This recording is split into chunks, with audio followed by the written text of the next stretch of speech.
Baik, selamat malam, Miss Han dan teman-teman. Terima kasih atas kesempatan yang diberikan. Kami dari kelompok 2, izinkan kami untuk mempresentasikan hasil diskusi dari kelompok kami terkait proyek perencanaan pariwisata Final Project Desa Kemiri Ombo. Next slide. Adapun anggota dari kelompok 2 yaitu Alia Maulida, ada Eza, ada saya Akis, ada Nabila Saroja, ada Nabila Nora, ada Akmal, dan juga Helen. Next slide. Kita akan masuk ke dalam pendahuluan, waktu dan layar dipersilahkan. Oke, baik. Kita awali dulu dengan pendahuluan. Yang pertama adalah latar belakang. 70-80% penduduk negara berkembang bergantung pada pengobatan tradisional. Menurut penelitian dan pengembangan Kementerian Kesehatan Republik Indonesia tahun 2015, 50% masyarakat Indonesia mengkonsumsi jamu sebagai obat tradisional. Gabungan Pengusaha Jamu atau GP Jamu memprediksi penjualan jamu akan meningkat 5% pada tahun 2021 dan pada masa pandemi seperti ini. Community Based Tourism atau CBT merupakan konsep pariwisata yang berbasis masyarakat. Dan dalam CBT, objek wisata dikelola oleh masyarakat itu sendiri. Uraian-uraian di atas merupakan data yang melatar belakangi penelitian yang kelompok kami lakukan terhadap Desa Kemiri Ombo. Dalam pengelolaan pariwisatanya, Desa Kemiri Ombo juga telah menerapkan sistem CBT yang memanfaatkan SDM yang ada di sana. Yang kemudian ada tujuannya. Tujuan dilakukan proyek ini adalah yang pertama, untuk mengetahui potensi-potensi apa saja yang dimiliki Desa Kemiri Ombo. Apakah sudah layak untuk dikembangkan menjadi atraksi wisata? Yang kedua, untuk mengetahui aspek-aspek pariwisata apa saja yang terdapat di Desa Kemiri Ombo untuk mendukung proses perencanaan pariwisatanya. Yang ketiga, untuk mengetahui analisis SWOT yang tepat yang harus dilakukan Kemiri Ombo untuk menunjang proses pengembangan menjadi desa wisata. Yang keempat, untuk mengetahui strategi dan taktik pariwisata yang tepat bagi Desa Kemiri Ombo untuk dapat merealisasikan visi, misi, tujuan, dan sasaran pariwisata yang telah direncanakan sebelumnya. Yang terakhir, setelah menganalisis data-data tersebut, tujuan dari penelitian ini adalah untuk membuat perencanaan pariwisata terhadap Desa Kemiri Ombo. Next slide.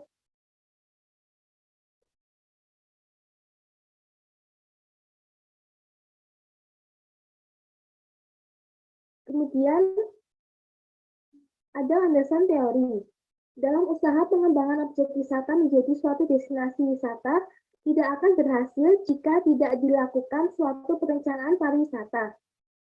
Aspek-aspek yang perlu diketahui pada perencanaan pariwisata menurut UT 1997.2 dalam artikel yang berjudul Analisis Aspek-aspek pengembangan pariwisata di Kabupaten Rokan-Hulu yang ditulis oleh Armia Syahfitri dan Sujianto tersebut adalah yang pertama ada turis, kedua ada transportation, yang ketiga ada attraction, keempat safety facilities, dan kelima ada information. Kemudian kelompok kami juga menggunakan pandangan Nicole Hostler pada 2005 terhadap CBT dalam Tourism Forum Internasional yang dikutip dalam Jurnal Pariwisata Budaya Volume 3 nomor 1 tahun 2008 oleh Iwayan Wiwin dengan judul artikel Community Based Tourism dalam Pengembangan Pariwisata Bali.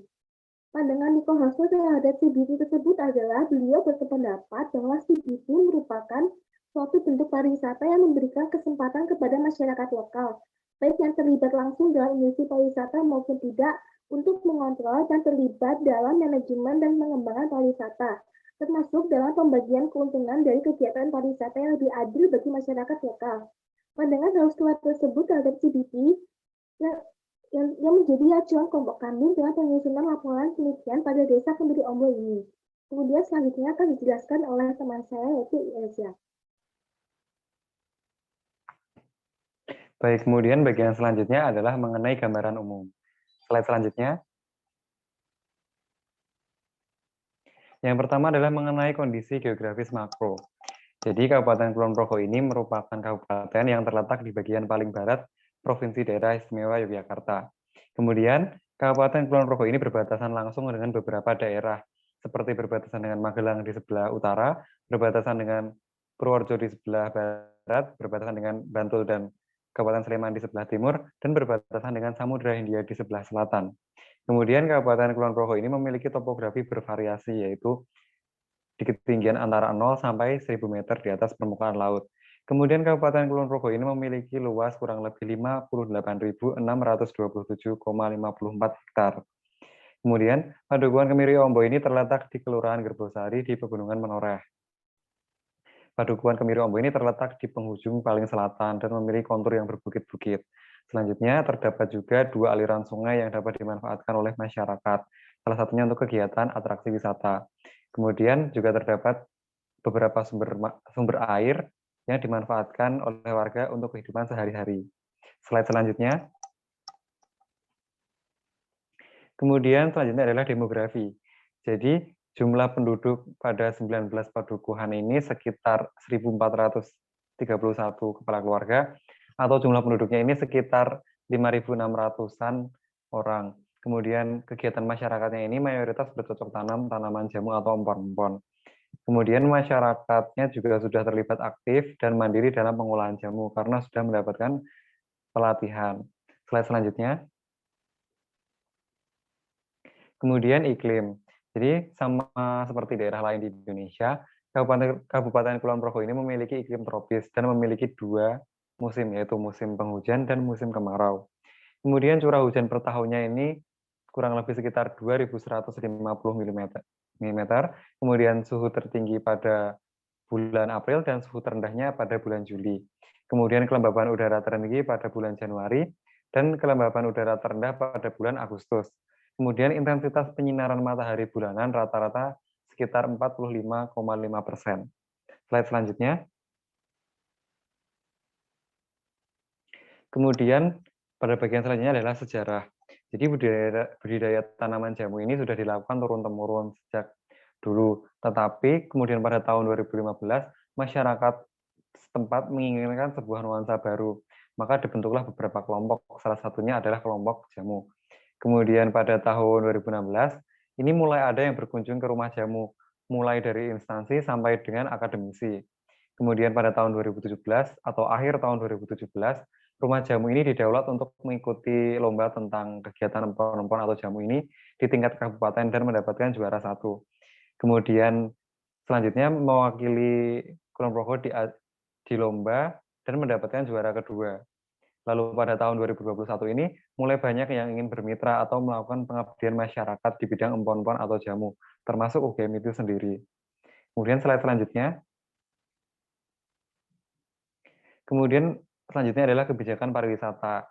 Jadi untuk kebijakan pariwisata ini mengacu kepada 3 hal, yaitu yang pertama mengacu Undang-Undang Republik Indonesia Nomor 10 Tahun 2010 tentang kepariwisataan, kemudian mengacu tentang Rencana Induk Pembangunan Kepariwisataan Provinsi Daerah Istimewa Yogyakarta tahun 2012 sampai 2025, dan yang terakhir mengacu pada Rencana Induk Pembangunan Kepariwisataan Daerah Kabupaten Kulon Progo tahun 2015 sampai tahun 2025. Kemudian bagian selanjutnya akan dijelaskan oleh rekan kami Helen. Slide selanjutnya. Selanjutnya ada hasil dan pembahasan. Next slide. Yang pertama ada analisis ekonomi.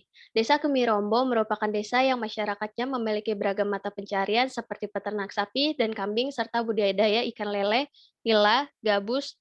Namun sebagian besar warga desa Kemirombo bermata pencarian utama sebagai petani empon-empon, yang nantinya akan dibuat menjadi jamu yang kemudian akan diperjualbelikan baik yang masih dalam keadaan mentah maupun yang sudah jadi menjadi bubuk jamu. Selain itu, masyarakat desa ini juga menjadi petani padi yang ditanam secara terasering. Masyarakat desa Kemirombo juga memproduksi beragam kerajinan seperti agel, eceng gondok, tatakan piring, tempat buah. Selain itu, desa ini juga memproduksi beragam jenis makanan seperti peyek gredek, peyek simbukan, glebek, cipiring bote atau talas, dan cipiring pisang, serta jamu wedang uwo. Beragamnya hasil produksi dan atraksi desa Kemirombo menjadikan desa ini memiliki peluang besar untuk menarik minat wisatawan yang berkunjung. Namun, hal ini belum dimaksimalkan karena kurangnya strategi pemasaran terhadap desa ini, di mana beberapa wadah seperti website dan media sosial yang ada kurang aktif dalam memperbarui informasi-informasi tentang desa Kemirombo. Selain itu, website yang ada terkadang sulit diakses sehingga menghambat wisatawan dalam mencari informasi tentang desa Kemirombo. Selanjutnya, dari hasil produksi dan atraksi yang ada, dapat disimpulkan bahwa target market Desa Kemiri Ombo dapat dibedakan menjadi beberapa kategori, diantaranya tour group, special interest tour, adventure tourism, nature tourism, cultural tourism, educational tourism, culinary tourism, dan Desa Kemiri Ombo juga cocok untuk dikunjungi oleh laki-laki maupun perempuan dengan rentang usia 14 sampai 40 tahun, karena desa ini memiliki banyak atraksi yang memberikan pengalaman yang baik dan wawasan yang baru bagi wisatawan, di mana pada usia muda dapat dijadikan sebagai pembelajaran dan usia tua dapat dijadikan untuk mengenang masa lalu, di mana pada saat itu masa jamu sangat populer. Namun, berwisata ke Desa Kemirombo kurang cocok bagi wisatawan yang lanjut usia dan disabilitas, karena akses menuju desa ini kurang baik dan aktivitas banyak dilakukan di luar ruangan, yang memanfaatkan banyak tenaga untuk mengikutinya. Next slide. Selanjutnya ada analisis lingkungan. Desa Kemiri-Ombo terletak di dataran tinggi yang memiliki ketinggian 400 sampai 900 mdpl, sehingga desa ini berada pada daerah perbukitan yang memiliki akses yang curam dan berkelok-kelok, serta banyaknya bebatuan di pinggir jalan. Maka dari itu wisatawan lanjut usia dan disabilitas kurang cocok untuk berwisata ke desa ini. Namun jika dibangun sarana dan prasarana yang memadai, kemungkinan besar wisatawan dengan kategori tersebut dapat turut menikmati pengalaman untuk berwisata ke desa ini. Desa Kemiri-Ombo juga dilalui oleh 2 sungai, yakni Sungai Tinalah dan Sungai Kalisat, yang bermuara di Sungai Progo sampai ke Laut Selatan. Hal ini dimanfaatkan oleh masyarakat sekitar untuk dijadikan atraksi wisata berupa parak, yakni menangkap ikan dengan cara tradisional dan susur sungai. Karena pada desa ini sulit untuk membuat sumur, dikarenakan keadaan tanah yang tidak mendukung, maka penduduk mengandalkan mata air yang bersumber dari tanaman pengikat air seperti preh, aren, gayam, dan lainnya. Sebagian besar rumah di desa ini dibangun secara berjarak dan terdiri dari 2 sampai 3 kamar dalam satu rumah. Next slide akan dilanjutkan oleh rekan saya. Baik, kali ini kita akan masuk ke dalam analisis sosial budaya yang secara umum. Yang pertama, aktivitas kemasyarakatan. Desa Kemiri Ombo merupakan desa yang letaknya jauh dari perkotaan. Mayoritas penduduk di desa Kemiri Ombo berprofesi sebagai petani. Seperti petani padi, ada juga petani empon-empon yang menanam tanaman apotik hidup seperti jahe, serai, lengkuas, dan masih banyak lagi. Tidak hanya sebagai petani, warga desa juga berprofesi sebagai peternak kambing dan sapi. Dalam bidang lain, terdapat beberapa warga yang berkecimpung dalam budaya ikan, seperti ikan lele, ikan gabus, ikan nila, dan masih banyak lagi. Anak muda yang tinggal di desa Kemiri Ombo juga aktif dalam komunitas Karang Taruna, yang dimana Karang Taruna memiliki peran dalam mengembangkan segala aspek yang dimiliki oleh desa Kemiri Ombo. Yang kedua, keterlibatan masyarakat. Hampir semua usia aktif dalam mengembangkan desa Kemiri Ombo. Mereka memiliki perannya masing-masing sesuai dengan keterampilan yang dimiliki. Oleh karena desa Kemiri Ombo berfokus pada aspek jamu, maka masyarakat aktif dalam pengembangan tanaman menjadi petani empon-empon. Seperti yang diketahui bahwa pengembangan Kemiri Ombo berfokus pada aspek jamu, hal ini dipengaruhi oleh adanya warisan dari nenek moyang. Yang ketiga ada kelembagaan. Kelembagaan yang dimiliki oleh Desa Kemiri Ombo berasal dari organisasi Pokdarwis. Pokdarwis sendiri merupakan kepanjangan dari kelompok sadar wisata.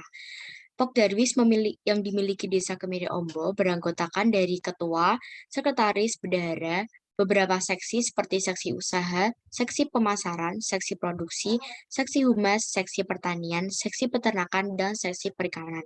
Pergantian periode jabatan dalam Pokdarwis Desa Kemiri Ombo tidak menentu pada setiap tahunnya. Hal ini tergantung dari keputusan Ketua Pokdarwis. Next slide. Analisis sosial budaya dari sisi pariwisata. Wisatawan yang masuk ke Desa Kemiri Ombo didorong oleh keinginan untuk mengenal, mengetahui, dan mempelajari wisata minat khusus, serta berinteraksi bersama warga lokal. Berikut beberapa aspek penting sosial budaya yang dapat mendukung pariwisata di Desa Kemiri Ombo. Yang pertama ada pendidikan. Pendidikan akan meningkatkan manajerial bidang pariwisata yang berhasil apabila didukung dengan peningkatan di bidang pendidikan. Karena pendidikan akan membawa perubahan sosial bagi masyarakat di Desa Kemiri Ombo. Yang kedua, bahasa. Dalam interaksi sehari-hari, masyarakat Desa Kemiri Ombo cenderung memakai bahasa Jawa. Dikarenakan wisatawan yang masuk ke dalam Desa Kemiri Ombo tidak hanya kalangan orang Jawa saja, maka pemakaian bahasa Indonesia yang baik dan benar juga menjadi hal utama untuk mempersiapkan wisatawan di masa yang akan datang. Yang ketiga, nilai budaya dan kesenian. Saat ini, Desa Kemiri Ombo masih mempertahankan dan melestarikannya. Nilai seni menjadi aset yang utama dalam bidang pariwisata. Kesenian yang ditampilkan oleh Desa Kemiri Ombo seperti kejuk lesung, jatilan, dan gamelan, alangkah baiknya jika dibuka kesempatan untuk mengambil dalam bermain kesenian, sehingga wisatawan mendapat experience baru terhadap desa wisata Kemiri Ombo ini. Next slide akan dijelaskan oleh rekan saya. Selanjutnya kita masuk ke analisis kepariwisataan. Yang pertama adalah bidang atraksi. Desa Kemiri Ombo menawarkan berbagai macam atraksi pariwisata yang juga meliputi berbagai bidang, namun utamanya adalah di bidang wisata kuliner, di mana beragam olahan jamu dan rempah-rempah memegang peranan penting sebagai branding utama dari desa ini. Kemudian selain itu, Desa Kemiri Ombo juga memiliki atraksi wisata budaya dan juga wisata alam yang menjadi daya tarik wisatawan. Salah satunya adalah kesenian tari daerah. Contohnya adalah ketoprak wayang yang dilaksanakan pada pukul 10 malam hingga pukul 4 pagi. Selain itu ada juga tari daerah seperti baritan, wiwitan, jatilan, gojok lesung, dan karawitan. Adapun atraksi alam di Desa Kemiri Ombo lebih mengarah kepada pemanfaatan dua aliran sungai, yaitu Sungai Tinalah dan juga Sungai Kalisat. Selain aliran sungai, pengunjung juga bisa menikmati Puncak Soroloyo, yaitu puncak yang sangat menarik wisatawan karena statusnya sebagai titik tertinggi di perbukitan Menoreh.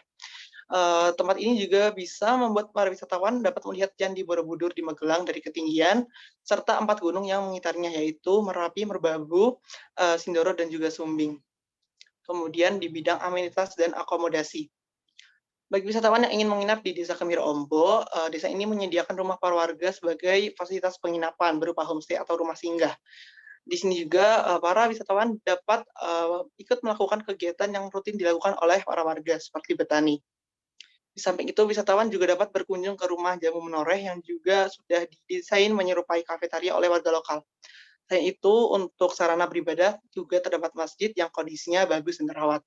Kemudian ada juga penunjang amenitas di bidang kesehatan dan penanggulangan kecelakaan berupa kotak P3K. Walaupun demikian, perlu digarisbawahi juga bahwa akses menuju fasilitas kesehatan di Desa Kemiri Ombo ini masih cukup jauh.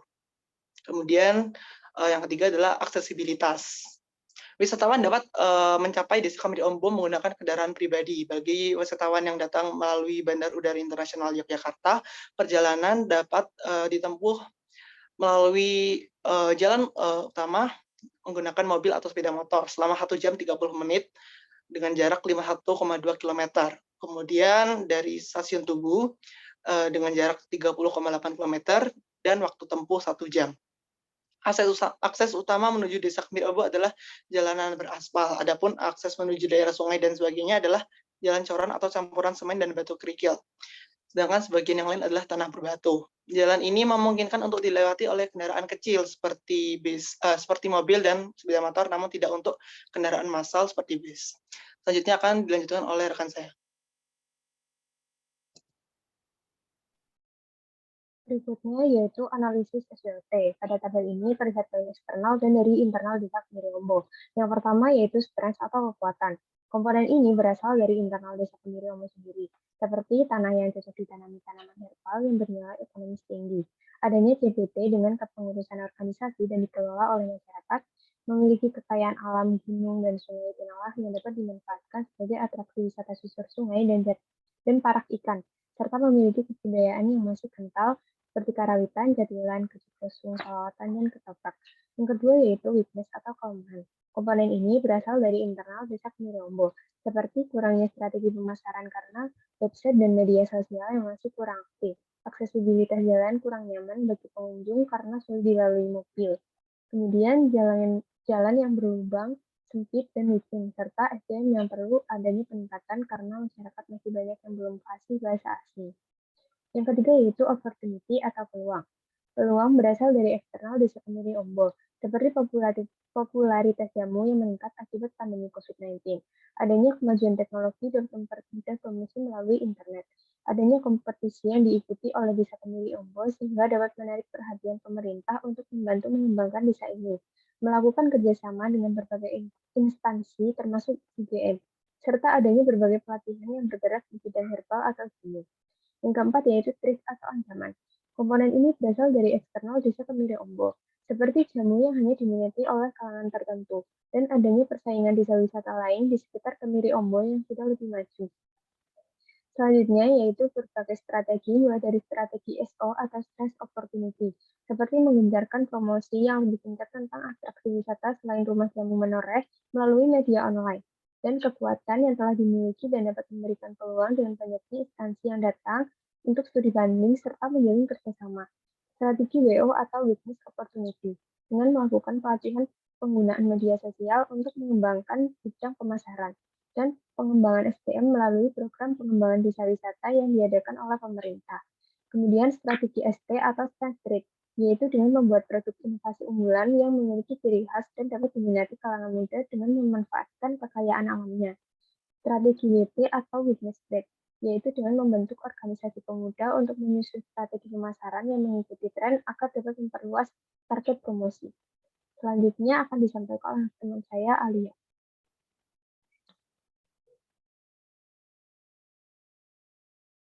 Oke, lalu sekarang kita masuk ke pembahasan visi. Adapun visi yang telah dirancang, yaitu merawat dan menjadikan Desa Kemiri Ombo sebagai desa wisata yang independen, berkembang, yang didukung dengan kelestarian budaya dan alam guna mengetengahkan kesejahteraan masyarakat dengan tidak merubah adat istiadat serta budaya selingkung. Adapun penjelasannya sebagai berikut. Yang pertama, desa yang independen berbasis pariwisata memiliki pengertian bahwa masyarakat desa Kemiri Ombo mampu mewujudkan kehidupan yang setimbang dengan masyarakat desa lainnya dengan mengandalkan kemampuan dan kekuatan sendiri yang beralaskan pada keunggulan lokal di bidang pariwisata secara umum. Lalu, yang dimaksud dengan kelestarian budaya adalah tidak merubah, juga mengkontaminasikan kebiasaan masyarakat yang turun-temurun dengan kemajuan teknologi yang buruk, dengan tujuan untuk mempertahankan desa yang telah memiliki nilai tradisional sebagai keunggulannya. Yang ketiga, yang dimaksud dengan mengetengahkan kesejahteraan masyarakat adalah mementingkan kehidupan masyarakat dalam material maupun spiritual, yang meliputi keselamatan, kesusilaan, dan ketentraman bagi masyarakat. Next slide.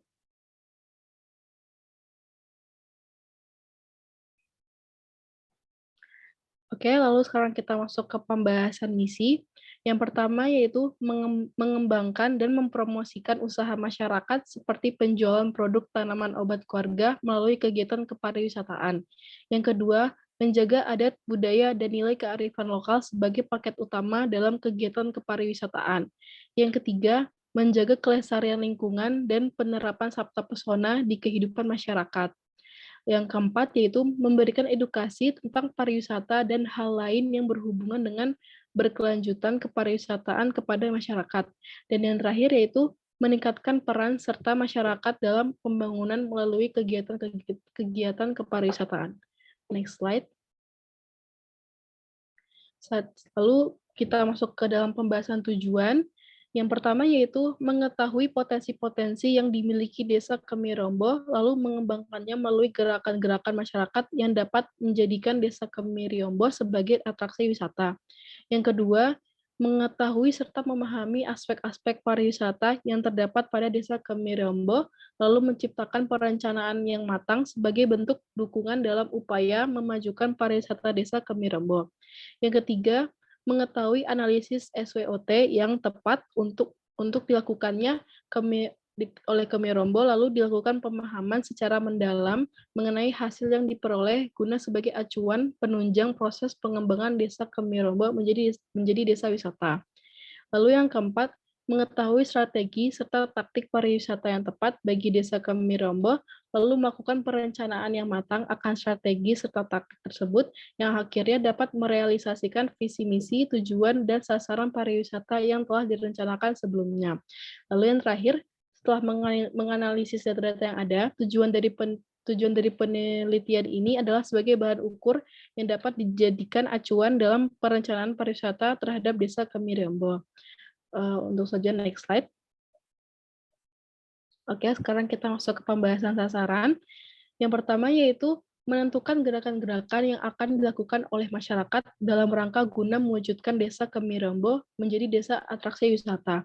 Yang kedua, menciptakan perencanaan yang matang terkait upaya-upaya yang dapat dilakukan dalam mewujudkan Desa Kemirimbo menjadi desa pariwisata. Lalu yang ketiga, menjadikan hasil analisis SWOT di Kemirimbo menjadi penunjang utama dalam pengembangan Desa Kemirimbo berproses menjadi desa wisata.